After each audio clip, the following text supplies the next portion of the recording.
Okay, so today we're starting a new module, number 14, and it's actually the last module of Discovering Buddhism. And, excuse me. So this module actually involves things that you are supposed to do. You have to do some work. So this came about, my understanding is, in fact I just was told this the other day, but I heard it before, when a number of students put together the Discovering Buddhism program, the curriculum, with all these modules and all the materials and so on, and presented it to Lama Zopa Rinpoche. He said, "Oh, looks very good, very good, very good, but where's the practice?"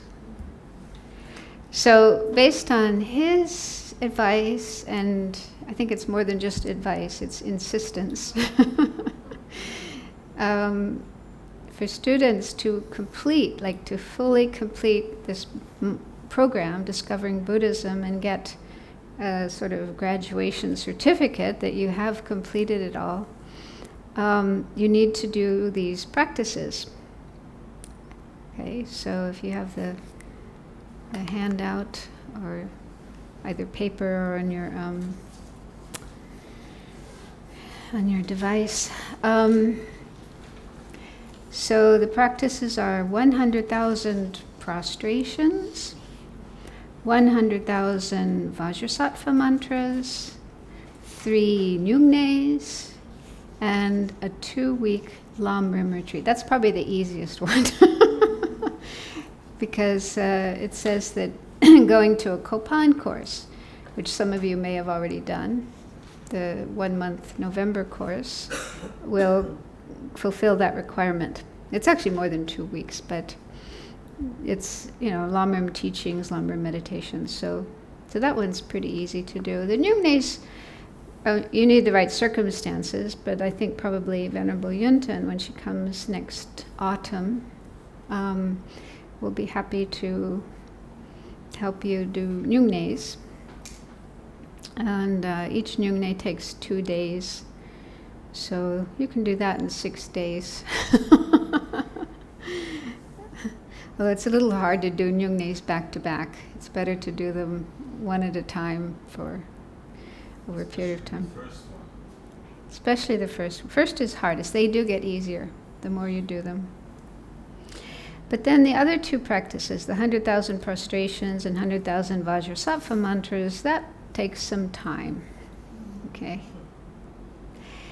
And it should be understood, like I wrote here, that the purpose of doing this practices isn't just so you can get a certificate. The real purpose is to work on your mind. This is what Rinpoche said. It's to prepare your mind for attaining the Lam Rim realizations. Because in the Discovering Buddhism program, you're getting not a complete explanation of the Lam Rim, but you're getting a lot of important points from the Lam Rim. The Lam Rim meaning the path to enlightenment. So the whole purpose of learning about these topics is to change the mind, to transform the mind, to get realizations, which will then enable our mind to eventually become enlightened. And it's said that in addition to studying, learning, and meditating on the Lam Rim, we also need to do practices to purify, to clear away the old stuff that's in our mind, like karma that we created in the past, this lifetime and other lifetimes before this, and all the other kinds of tendencies, habitual tendencies, like being angry, being selfish, being, having wrong views and so on. So purification is a really important part of the path. And there's this term that, I'll write it on the board. Which pen works? The Tibetan term is ngundro. Have you heard that term?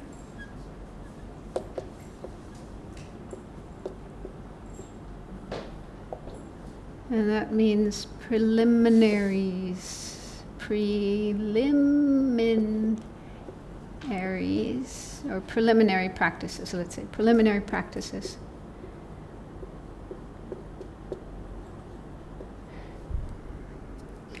So I think all the Tibetan Buddhist traditions have such practices.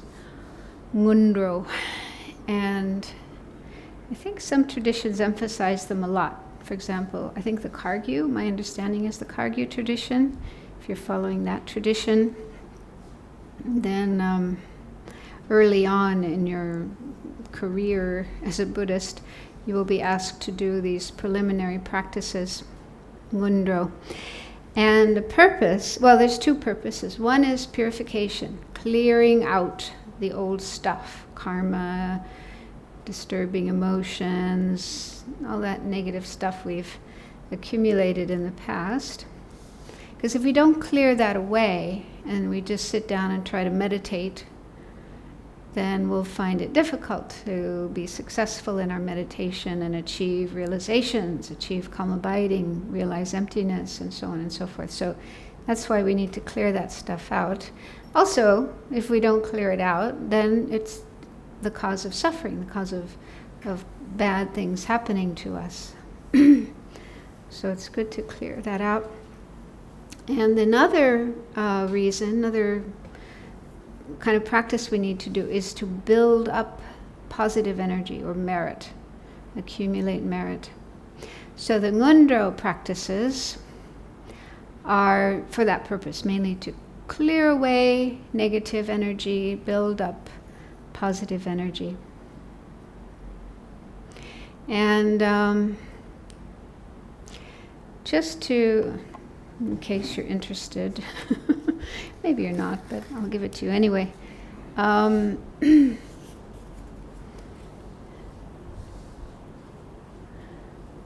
have this, huh? The Khadro is also in the seven limb practice. How do they relate?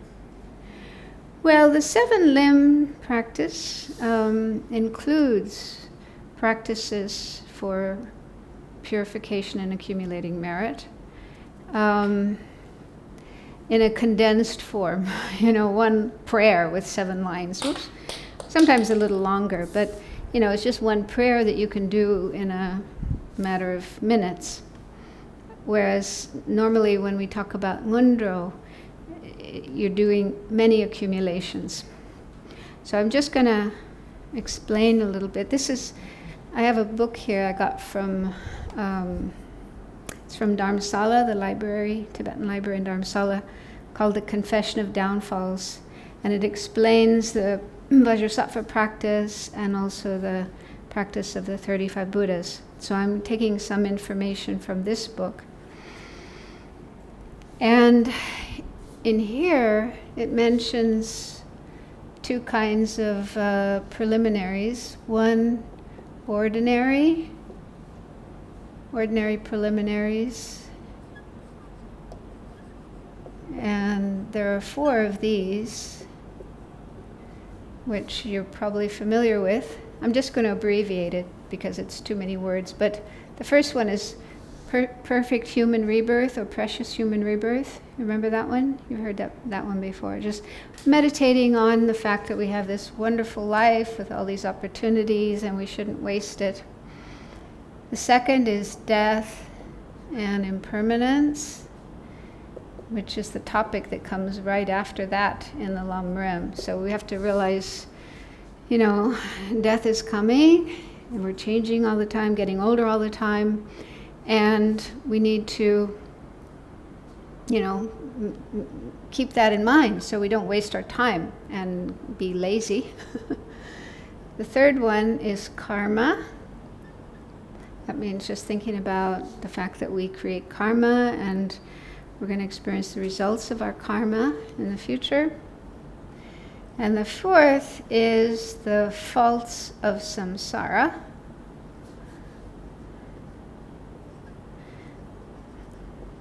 Cyclic existence. So all these topics are included in the Lamrim, and they are important topics to reflect on, to meditate on, ideally every day, because if we do this, it will motivate us to do Dharma practice and not just, be lazy, not make any effort with our life and so on. So they're like motivating forces for our Dharma practice. So these are preliminaries in the sense that they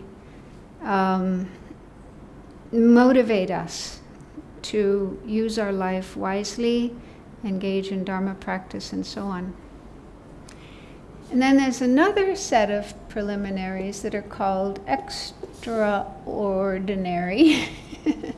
Extraordinary. I'm not sure why, but, well, maybe because they're more intense. First one is refuge, taking refuge.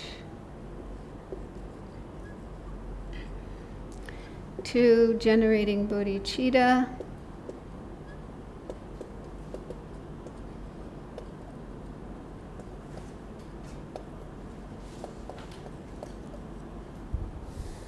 3 is Vajrasattva. Oops.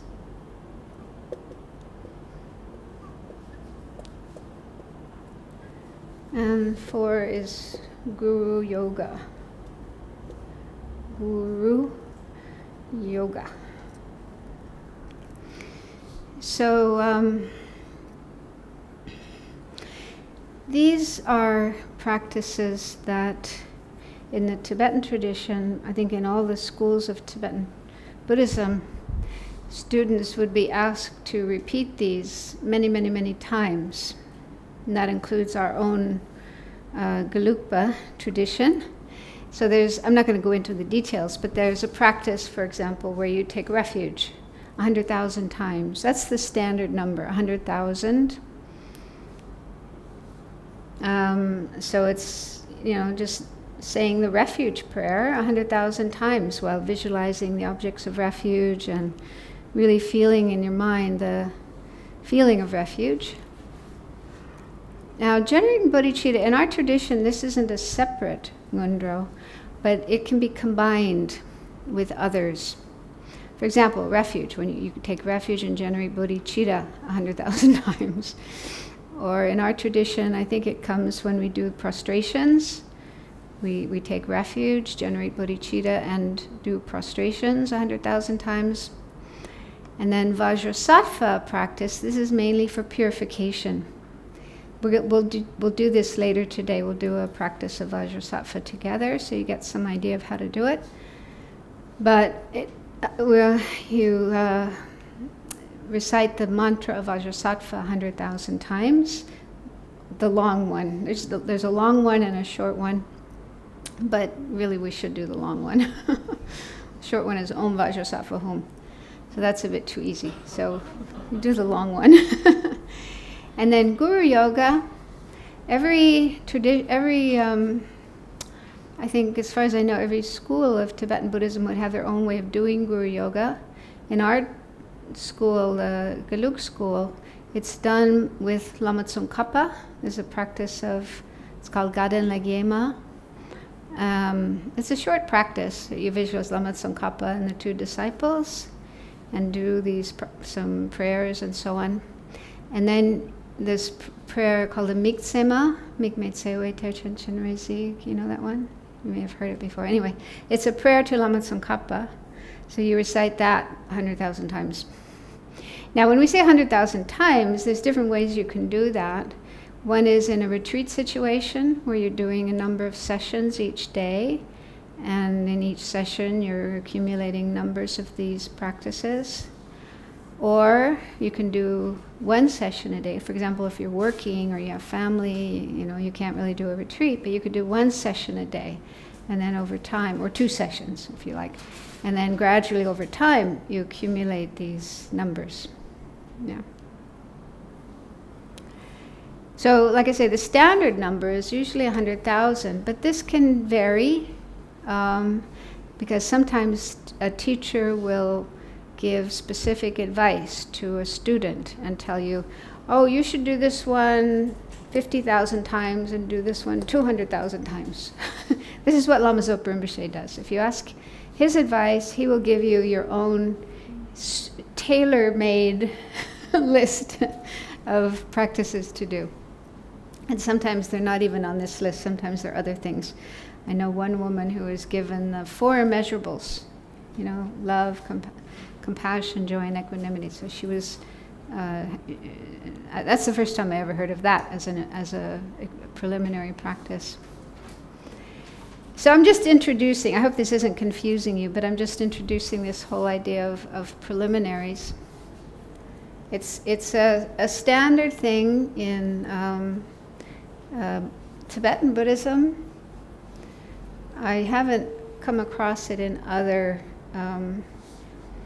traditions of Buddhism, but one time I heard a Lama giving a talk, and he said he thinks that other traditions have similar idea, but different ways of doing it. For example, in the Zen tradition, if you go into a Zen monastery, you might have to work in the kitchen many hours a day. Cleaning and cooking and washing dishes and so on, or sweeping the ground, So doing some physical work, which was given to you by the master, the abbot of the monastery. So that might be the equivalent of preliminary practices. It's like a practice for, purifying, clearing out negative energy, building up positive energy. Also in a Zen monastery, they sit many hours a day. Sometimes 15, 20 hours of sitting, just sitting doing meditation, getting hit if they fall asleep or move or something, I don't know. So that kind of thing might be the equivalent in other traditions. Because basically it's the same idea. It's like to see how sincere you are about your intention to practice, to show that you're willing to go through some hardship and you're really sincere, really dedicated to engage in practices. And sometimes certain teachings will not be given to you until you've completed these practices. For example, in the Kagyu tradition, I think the Mahamudra teachings are very high level. I'm not sure if it's exactly like this, but it could be, at least for some teachers, that you won't be allowed to receive Mahamudra teachings until you have completed a certain number of preliminary practices. Is there a limit of time that is given to you? For instance, simple math. If you use a mala, and you recite something 108 times, right? Yeah. The mantra. So you need about 1,000 days just to, accomplish this, which is a couple of years. Yeah. There's because everyone's situation is different. So depending on your own individual circumstances, you just do what you can. But it's not an amount of, no one tells you, okay, do this per day or per week. It might. I mean, some teachers, it's, like I say, the standard is 100,000 times of these, and there's other preliminaries as well that aren't mentioned here. There's actually many different versions of preliminaries. Other ones are mandala offerings, doing the mandala offering 100,000 times, and what else? I can't remember. Actually, in our tradition, there's 9 preliminaries. That maybe I don't need to mention all of them. One is water bowls, filling water bowls, offering 100,000 water bowls. Tsatsas, tsatsas, these little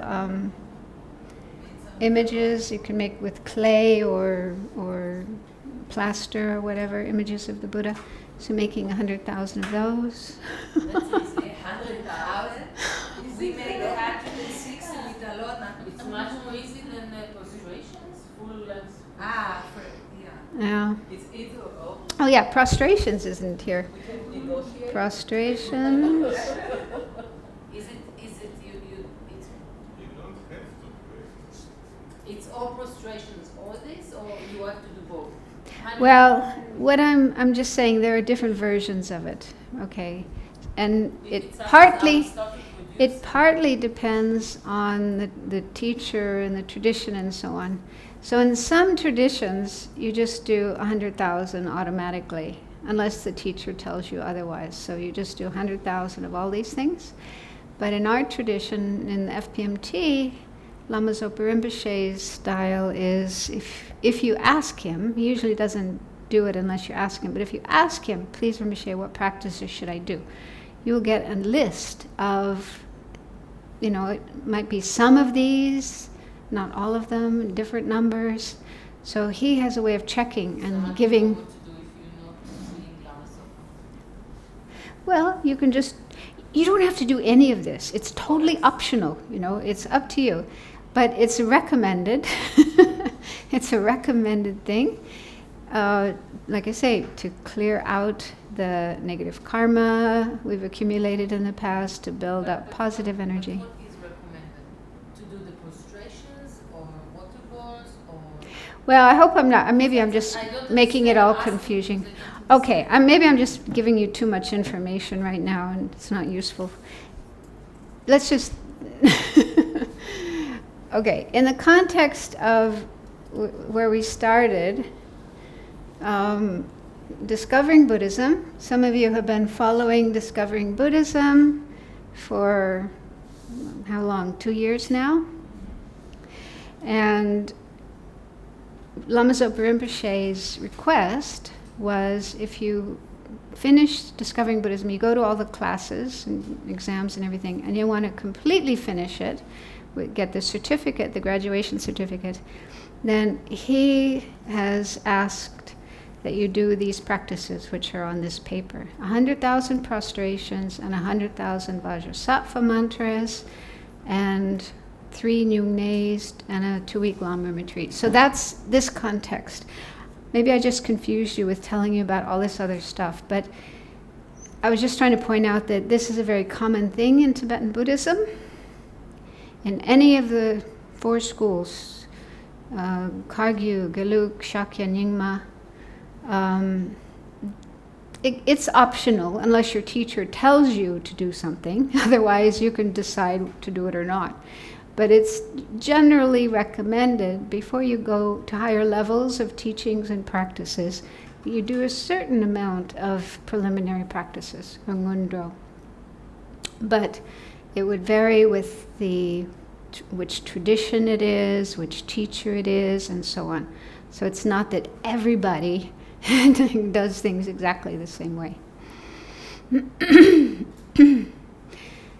And I remember when I first went to Nepal, or I first went to India and Nepal and was learning from Lama Yeshe and Lama Zopa Rinpoche.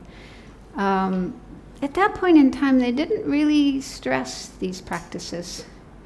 They didn't tell us to do them. So you'd go down to Bodhanath, for example, in Nepal, and you'd see Western people. You'd meet Western people, and they say, "Oh, I'm doing my ngundros," and they're kind of, sweating because they're doing lots of prostrations or whatever.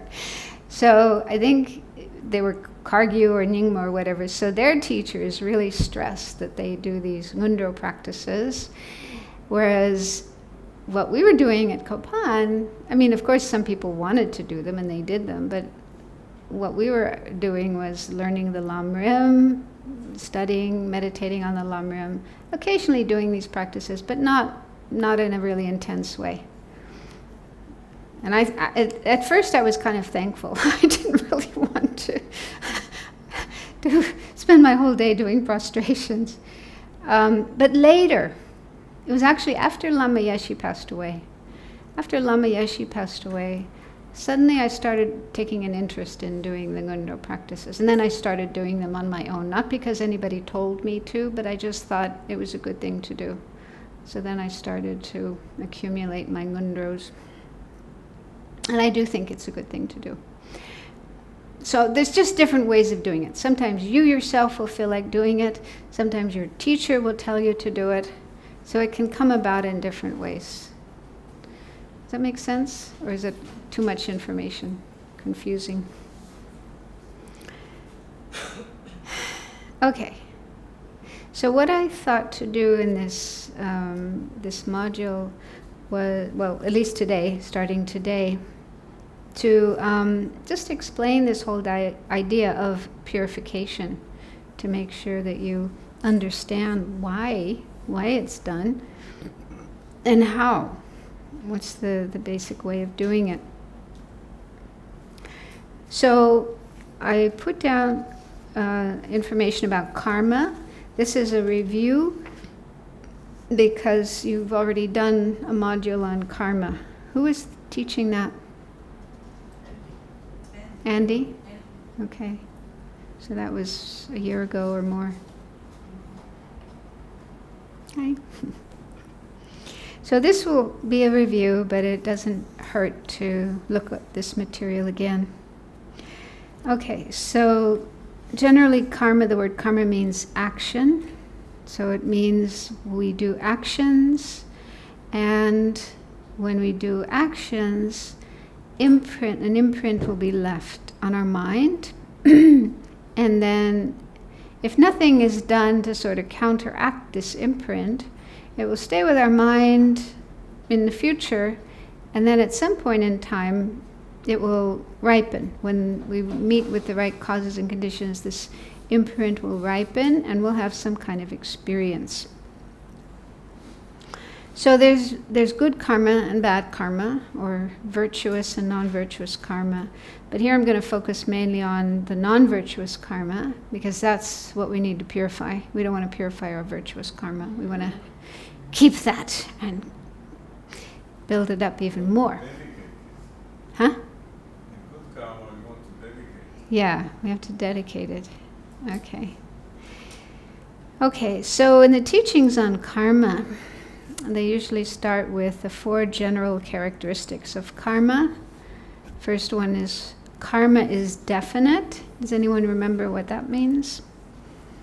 It will always happen. Sorry? It will happen. Well, not exactly. That's not the meaning of karma is definite. It means that there's a definite correlation between the type of action that we do and the type of result that comes. So if you do a good action, something positive, virtuous, like donating money to somebody who is in need, the result of that will be something good, something positive, good experience. On the other hand, if you do something negative, like stealing from somebody, taking away somebody else's wealth or whatever, that's negative karma. So the result of that will be something negative experience. So there's a correlation, a connection between the... Similar to the result. Huh? Cause similar to the result. Yeah, something like that.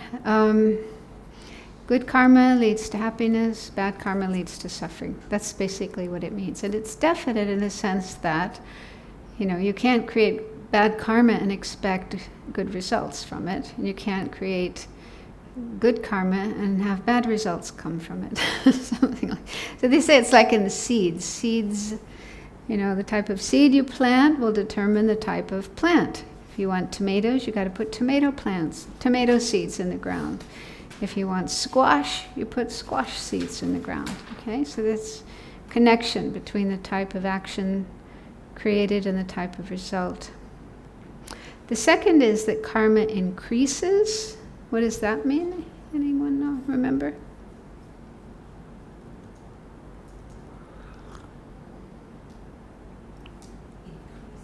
The seed analogy, like the seed.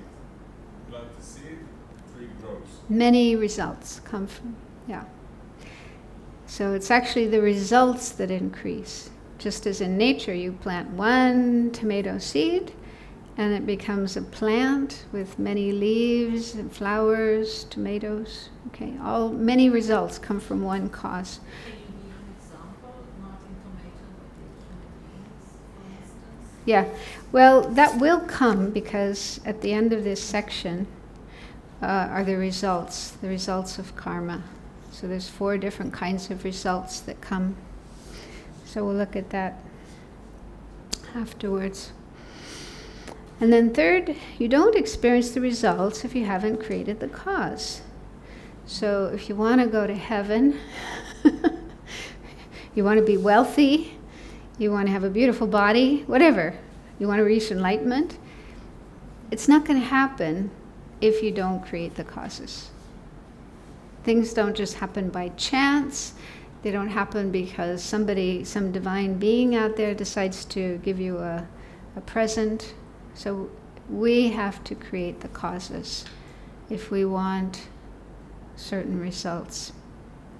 And also on the negative side, we won't have suffering. Suffering won't happen to us unless we create the causes for suffering.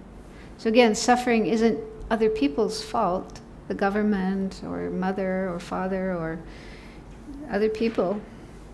Suffering happens to us. Of course, there's many different causes and conditions, so if somebody comes up and punches you in the face, that person did cause you suffering, but why? Why did that happen?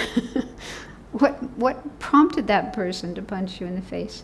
It could be something from his side, but Buddhism would say it's also karma. Maybe we punched that guy in the face sometime in the past, and we're just getting the result of that. So whatever happens to us is the result of our own karma created in the past. And we wouldn't have these things happening to us if we had not created the karma. Then number 4, karma that has been created does not disappear on its own. So that means once we do an action, then it's like a seed is planted in our mind, and that seed isn't just going to go away by itself, or even if we wish for it to go away or pray for it to go away, it's not going to go away. It is possible to get rid of seeds of negative karma by doing purification. Okay, so karma isn't like fate. We shouldn't think of it like fate, unchangeable. It is changeable. So bad karma can be purified by doing purification. And good karma, unfortunately, that can be lost. They say, for example, if you're getting angry, anger is a cause of kind of losing good karma, destroying good karma. Another cause is wrong views. For example, if you decide one day, I don't believe in karma anymore. I don't believe in the Buddha. I don't believe there's such a thing as enlightenment. Just kind of closing the door on those ideas. I don't believe those things anymore and just completely rejecting them. That's wrong views. And that kind of mental action will also destroy or damage good karmic seeds.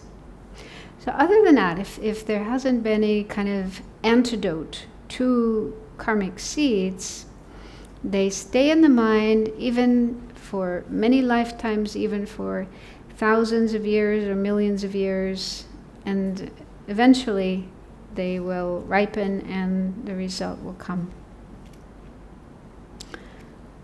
So any questions about those? This is just a review, so you've heard it before. And then mainly what we want to try to avoid are non-virtuous actions, because those are the cause of suffering. So Buddha pointed out 10 that are the main ones we should try to avoid. So killing, stealing, sexual misconduct, lying, divisive speech, harsh speech, speaking hurtful words, idle talk. I prefer idle talk to gossip. The word gossip is sometimes used, but usually the gossip just means talking about other people, talking about people behind their back, telling stories and so on. Whereas idle talk can include more than that. You can be talking about fashion or food or movies, or it's talking about things that aren't very important, and often there's some afflictive emotion like attachment or anger or other kinds of things get stirred up in our mind and increased in our mind.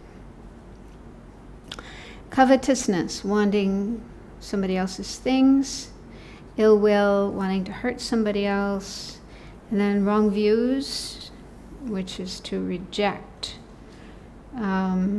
something that's true and important for our spiritual development. So in the case of Buddhism, things like karma, believing in karma. So if somebody were to say, I don't believe in karma, I don't accept karma, there's no such thing as karma, just totally rejecting karma, that would be wrong view.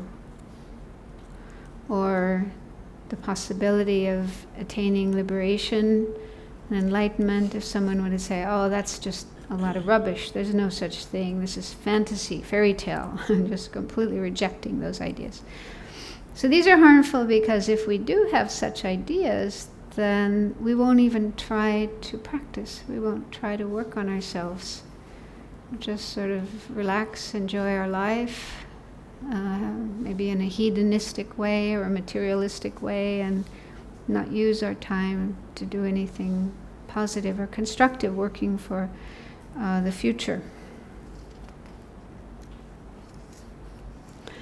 Is that clear?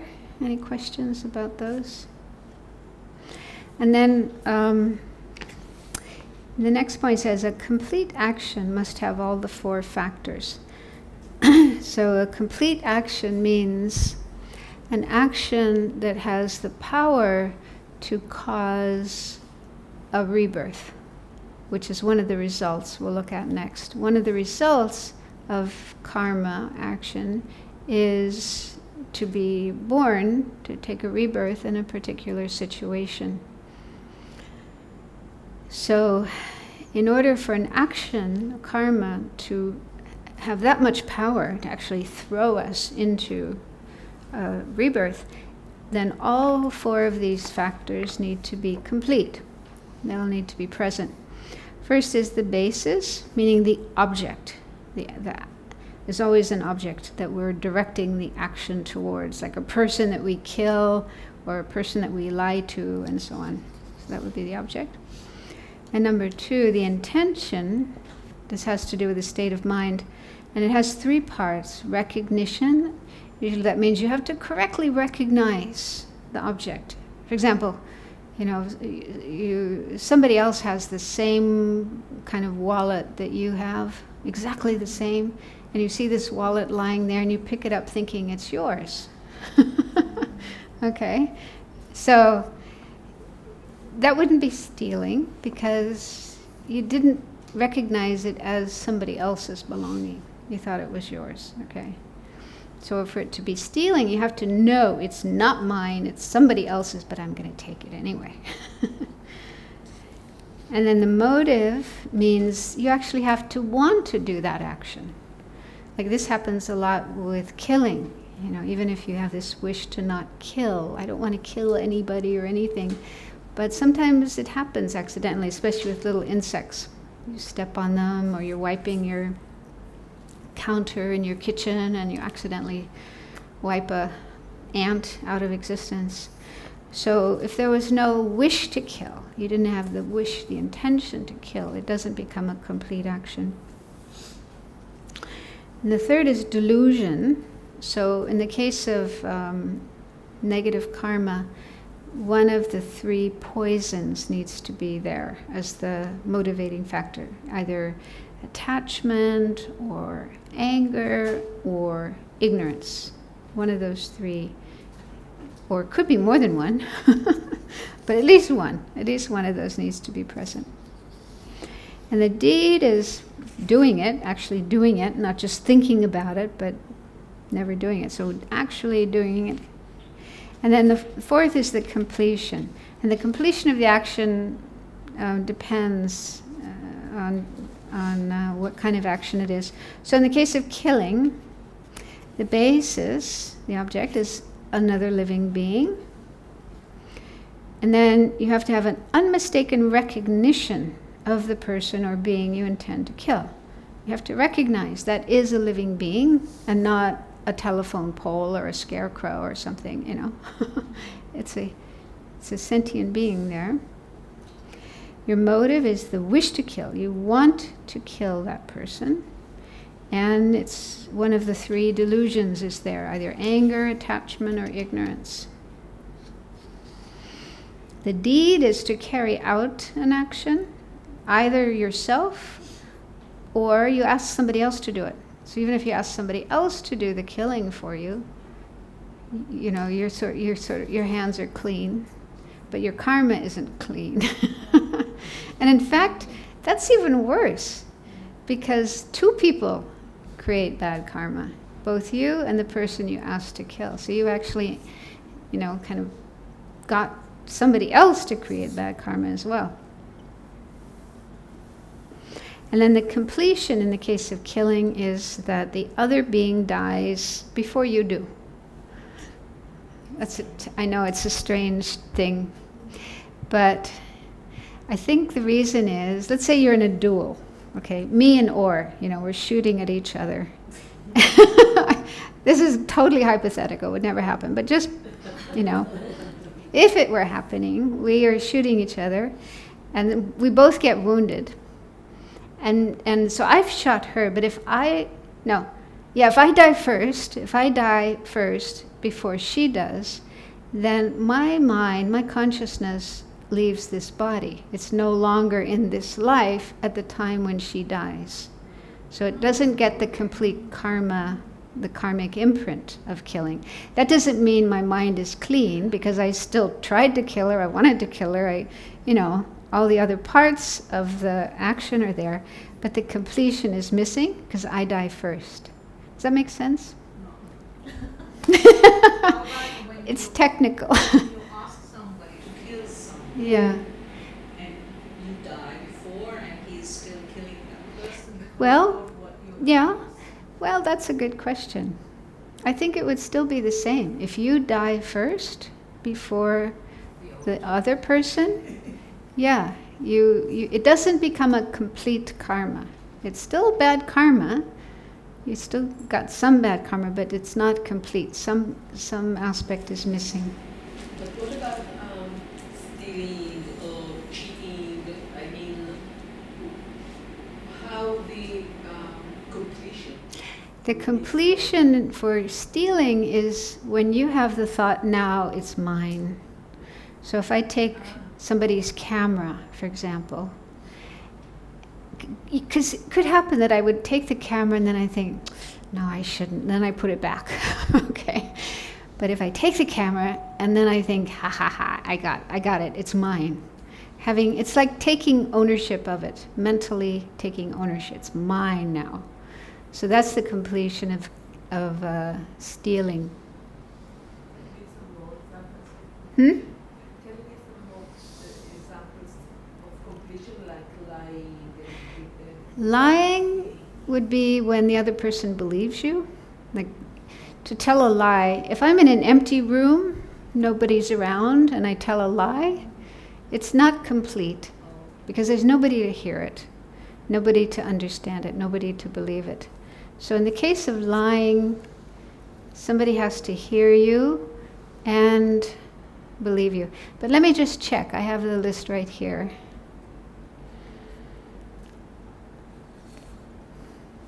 Lying.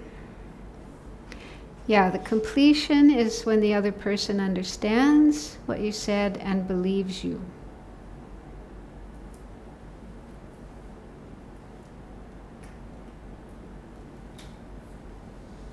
And in fact, for the yeah. So if you want, I can send. I have this file with all the different parts for each of the 10 non-virtue sections. It's interesting. In the case of sexual misconduct, the completion is you actually have contact, physical contact with two organs, and some pleasure is experienced. It doesn't have to be complete orgasm, but some kind of pleasure from the contact.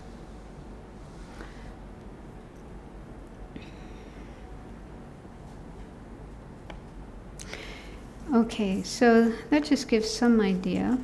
Yeah, so if one or more of these 4 factors is missing, it's not a complete action, but still some karma is created, and it could bring some suffering as a result.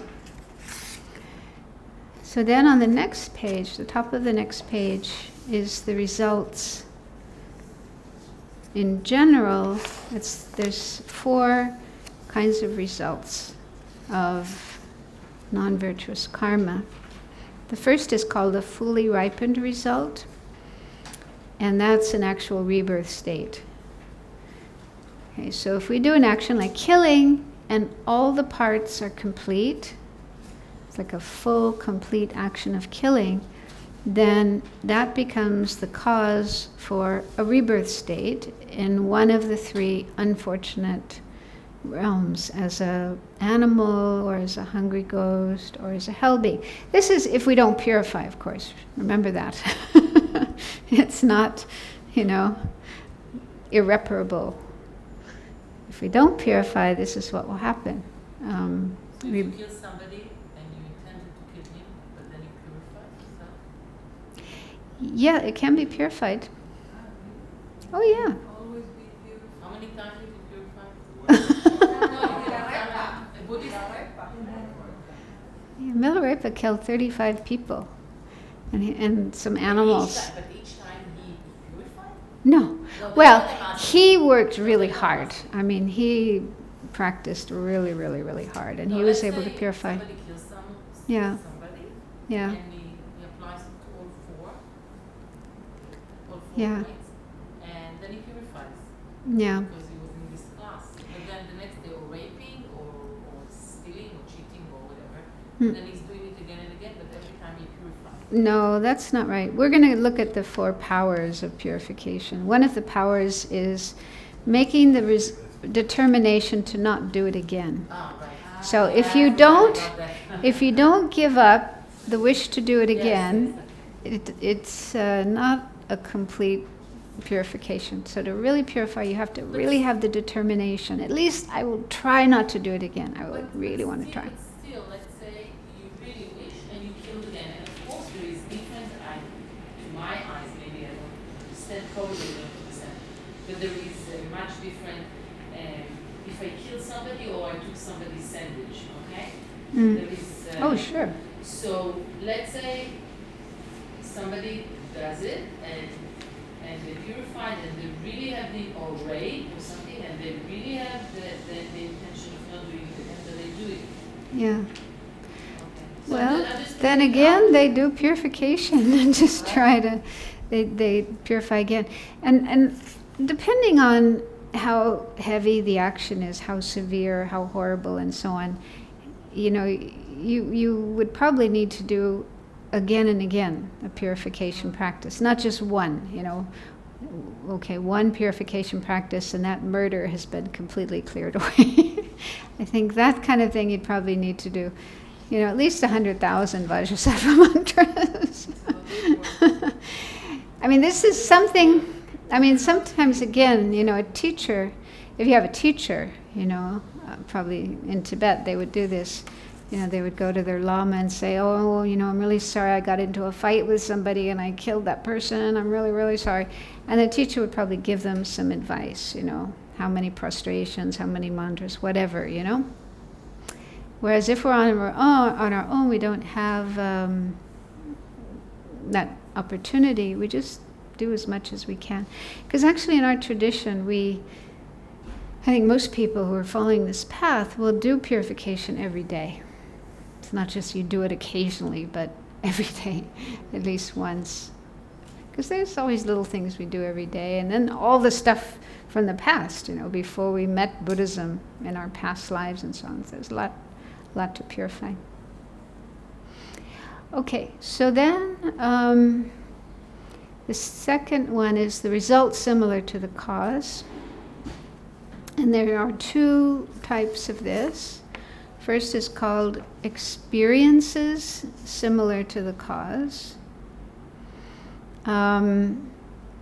Once your karma to be born in the lower realms has been exhausted and you take rebirth in an upper realm, you will have experiences similar to your original action. That means things will happen to you that are similar to what you did. So if you killed somebody else, then you might find yourself being killed, or have a lot of health problems, getting sick a lot, or something similar to what happened to you. If you stole, then you would have people stealing from you. If you told lies, you'd have people lying to you. So the things you did, you will find yourself on the receiving end of those kind of actions. That's the meaning of experiences similar to the cause. And then the next one is actions similar to the cause. They say this is actually the worst result. This is the worst one. Because this means you have the tendency to do the action again and again and again, like a natural born killer.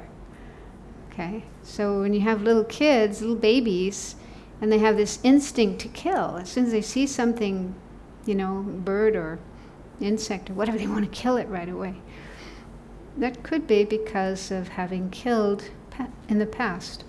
So there's this instinct, this tendency to do the action again. And that is bad, because that means you keep creating that karma again and again and again. You have the chance to stop it. Yeah, of course, you can stop it. This little kid can grow up and hear about karma or, some other teaching and realize, oh, I shouldn't kill. That's not good. That's not right. And, stop. Stop. Yeah. Which is good for the future karma. Yeah. So all of these things can be changed. But if we don't change them, if we don't try to make some effort to change them, then this is what happens, yeah? So it sort of explains why you can see among children and also among adults that people have certain tendencies to kill, to steal, to lie, to take drugs, to whatever. So Buddhism would say these are karmic tendencies. Because of having done that action before, there's this impulse to do it again and again. You can also see it happen in this lifetime. Once you do an action, once you do something, it becomes easier to do it again, and then again, and then again, and again. It becomes a habit. So you can see that happening in one lifetime, but it can also go from one life to another. It doesn't mean it's impossible to change, but it can take effort. The longer you've been doing something, the harder it is to stop it, to change it. But it's not impossible. Recognize it first. You have to see the harmfulness of that, yeah. The last one, environmental results, is after the karma to be born in the lower realm finishes and you're born again in the human realm, you will be born in a place with certain kind of environmental conditions. So, for example, with killing,